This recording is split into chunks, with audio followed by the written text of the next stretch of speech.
Shalom. All praises to Yahweh Ba'Hashem Yahweh Shai Ba'Hashem Rakakadash.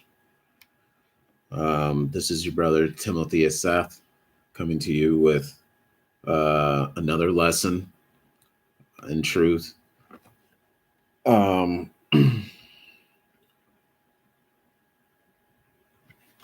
so, all right. So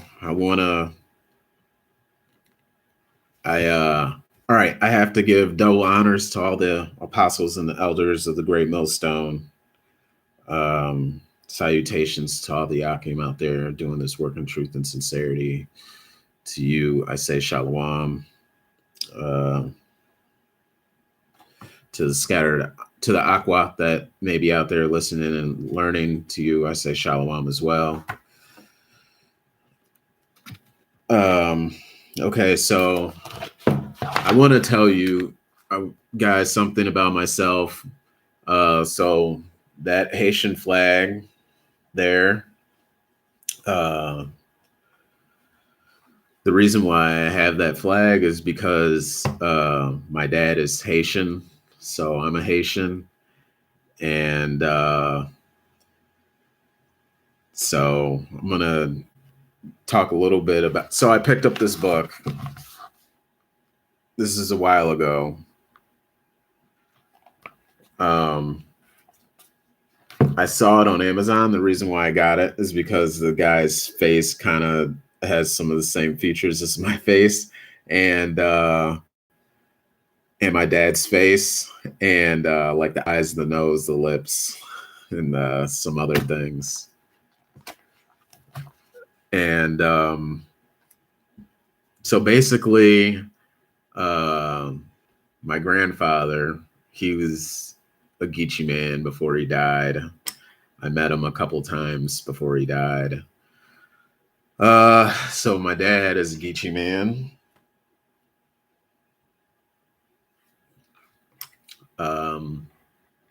So we came from Haiti. But first, as the modern era, we come from like the west coast of Africa. I believe that it was Benin was the port where we disembarked from to come to go to Haiti, and then we were in Haiti. Of course, we were enslaved there and everything. We were treated pretty bad, to my understanding. And so basically, this is what it was. We were out there in the hot sun. We were working, harvesting sugarcane and stuff. And the white people that like owned the Africans on the island, all right, they were like treating them really bad. Like if the white person walked in, then the other person, then the Negroes, the slave, they had to stand up and everything. The rules just started getting way more restrictive and way more degrading, and so it made the slave population like really mad, because the sugar cane, when it's really hot in Haiti, and the sugar cane is like getting in your skin and your pores, and you're like sweating, and it's like stinging all the time. And so they rebelled. Okay. They won. All right. But the country wasn't economically viable after that because of the way foreign policy and, trade and just the way different things were set up,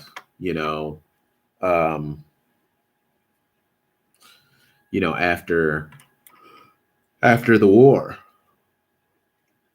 excuse me. I think it's really interesting that I'm talking about this now because I know that there's conflict going on within Haiti right now, and you know, pe- you know, so the so after my family left Haiti, they went to Charleston, South Carolina. Okay. And to my understanding, from talking to different family members on my father's side of the family, uh, there was this guy, his, you know, he owned some slaves. And like my last name is his last name. And I guess they revolted and they like killed the guy in his store, and it was this thing called the Stono Rebellion. And then they say everybody got their head cut off and put on a spike and stuff, but my family, I don't know. My cousin Edward said that that's not true. So some of them, like fled into the bush or the forest and went down to Florida, further south and stuff. So that's kind of what this book is about.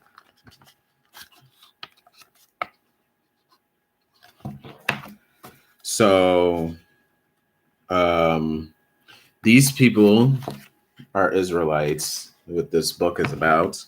And there's different things in here that I can relate to different things I read in the Bible.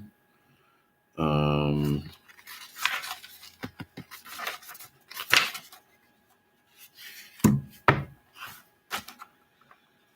let's see. We got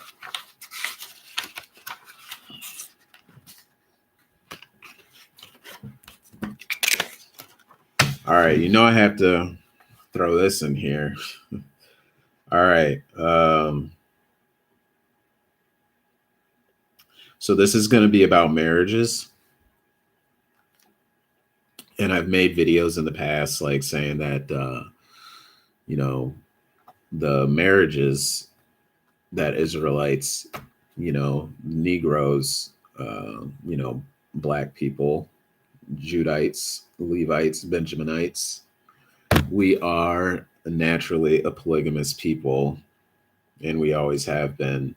But that started getting beat out of us the more involved we became with Esau and his systems, because he has always been trying to push like his ways, his forms of marriage and living and civilization on us, because that's what you have to, you can't let, he can't let us practice our culture.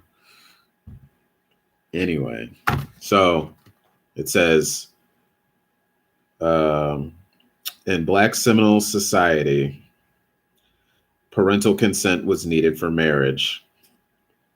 Both cultures practiced polygamy up to the 20th century. Men in both societies needed the permission of the first wife to marry again.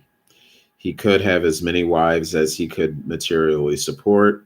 In Seminole Indian society, polygamy occurred more often within a clan. So um, that is that reminded me of that other verse.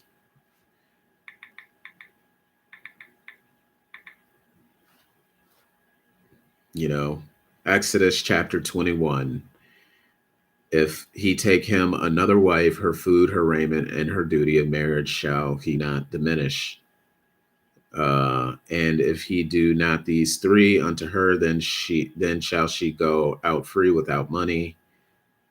You know. Okay. Um So there was that. Um, so also the names in here.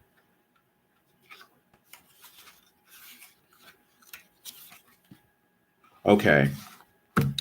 So I was at a law library. No, not a law library. I was at a public library in Goldsboro, North Carolina, a couple years ago, and I was doing some studying. And they have a special sectioned off where you can like do detective work about different things that occurred in the history of the area, that town.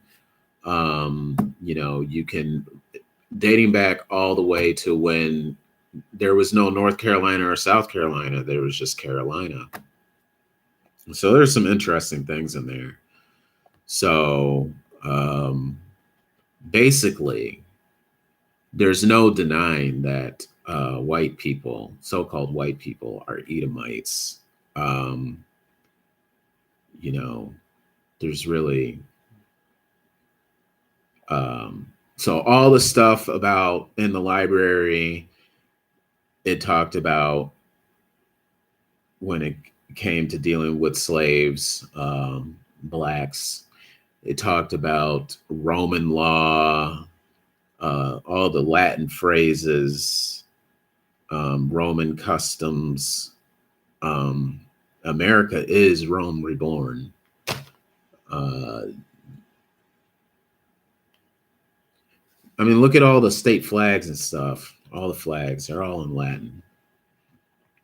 So, anyway, when a black, so-called black, when a Judite or Levite, um, when they were a slave, they had slave names such as Pompey, Scipio, Caesar, Primus, Venus, Diana, and Daphne.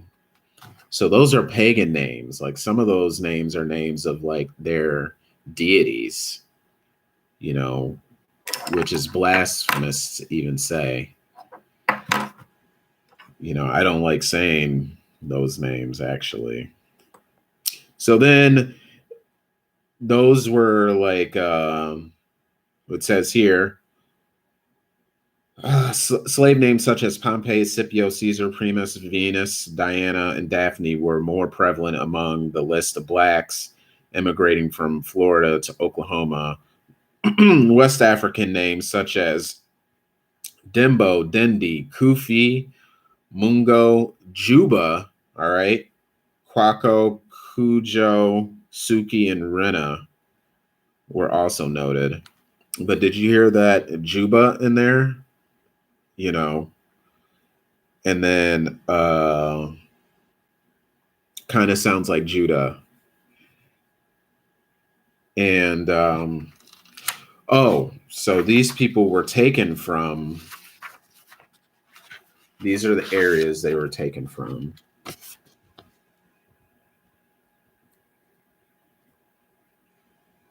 This is Wida,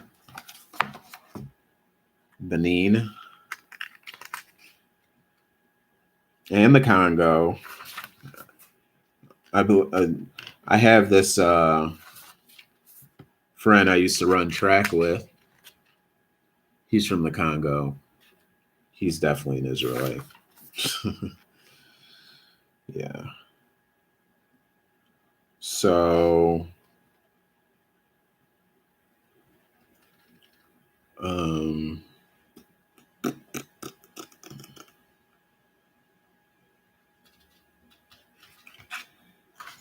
let's see.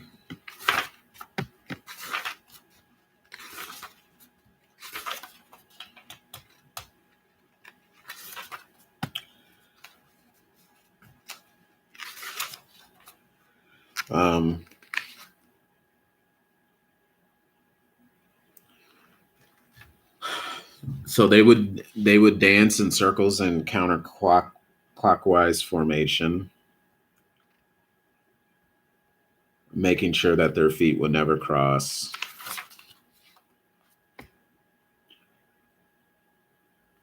Okay, so I wanted to say, you know, from like with the things going on in Haiti right now, talking to, um, you know, few couple of different Haitian people, and just kind of, you know, I feel like there's a shift in the air, you know, um, kind of like, you know, the Lion of Judah is getting roused up a bit.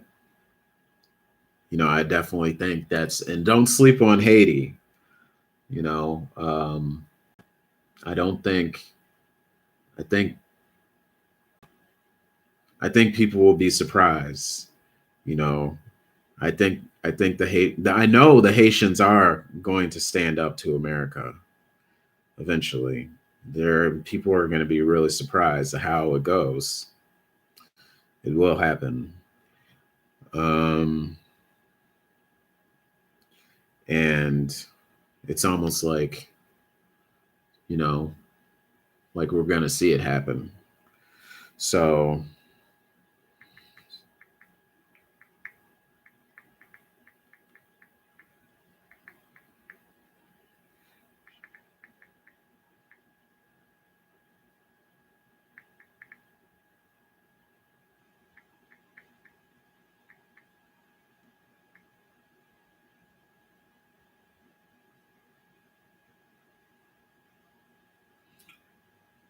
yeah.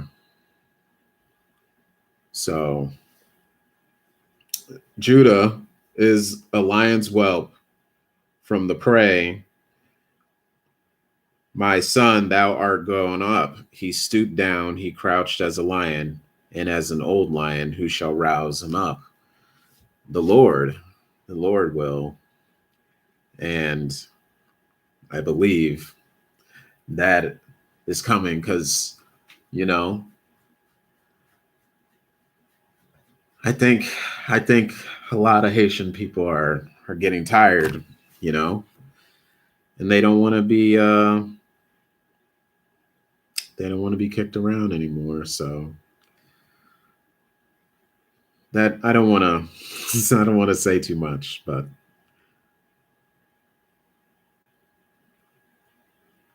um okay. So with that, I'm gonna say all praises to Yahweh Ba'Shem Yahweh Shai Ba'Shem Rakakadash, Abba Babal. All right, till next time.